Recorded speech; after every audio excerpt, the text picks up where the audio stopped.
This next speaker made me think about how fun the seasonal positioning of this particular event is.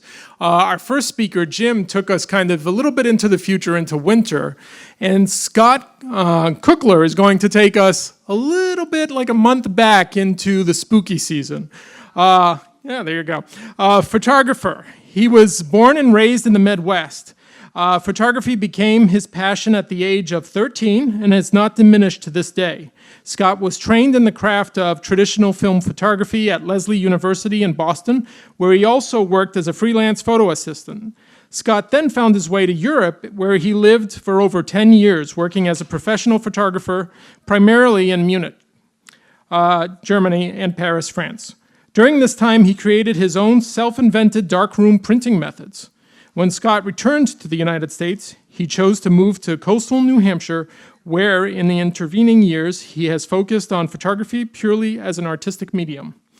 Tonight, he shares with you the work he produced from the catacombs in Palermo, Sicily, and that's what brought him here. Scott, you up there?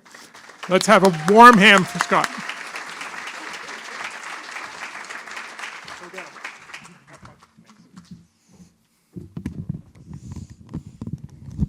All right, let's just start with this. These photographs I made in the catacombs in Palermo, Sicily. It's the catacombs of the Capuchin monks. And the way that I ended up making these photos was a friend of mine had shown me a book that illustrated the catacombs. And in these catacombs, there's thousands of corpses and maybe 12 to 1,500 mummified bodies. This was in the days before digital photography, and I was living in Munich. And when I'd seen this, I decided I really wanted to do this project, but it was a matter of being able to finance it. That became an issue.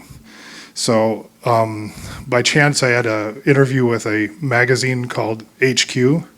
Rolf Mueller was the director of this magazine.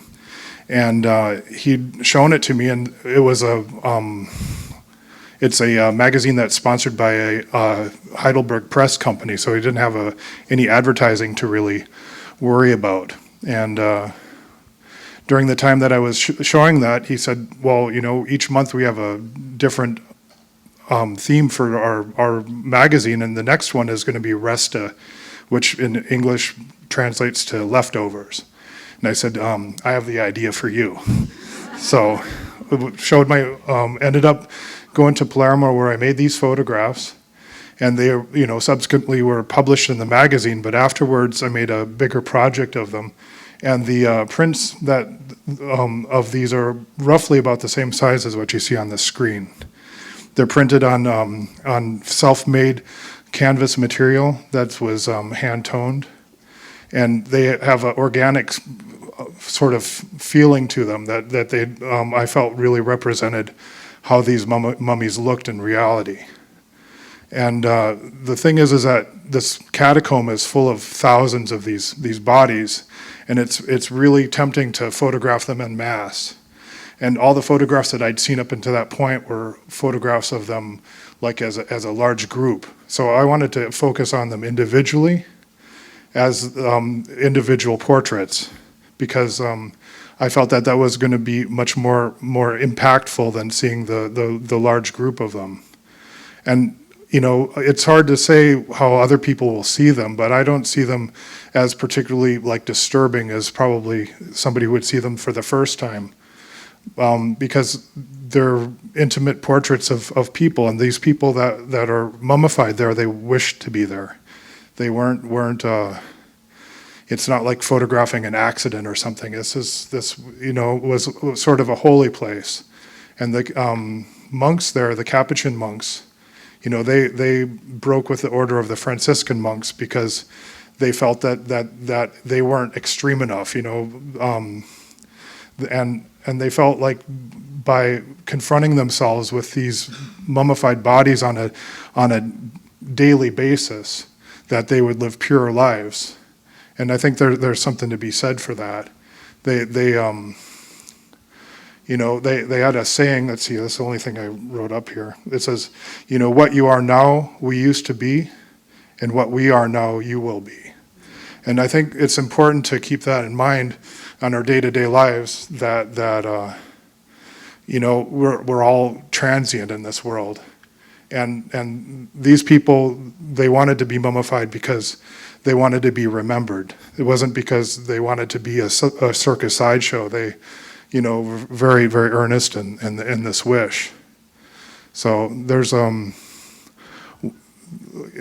certain process that they went to mummify these bodies, and the monks did it themselves, where they would pickle them basically in vinegar and then leave them out to dry, and they were dressed and then they were redressed over time so that they would be preserved. So most of the mummies are clergymen from the monastery. However, later on they decided that they would also incorporate people, noble people and children and women from the town, from the city of Palermo. And so there's a big variety of different bodies that are in there. And when I went into the catacomb, the main thing that had happened was there was a grate that they'd installed in front of the mummies because people were posing with them or manipulating them in some way, which I thought was unthinkable, but that's what they had. So the photographs here, I had to basically throw my arm over a grate or photograph through cracks to be able to make these photos. But as you see, there's children and women, and this is a woman that was reclining.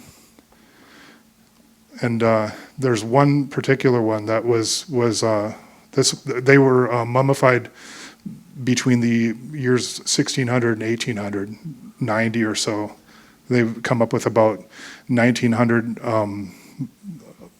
mummies, and some of them have disintegrated over time, and they stopped the practice after a while.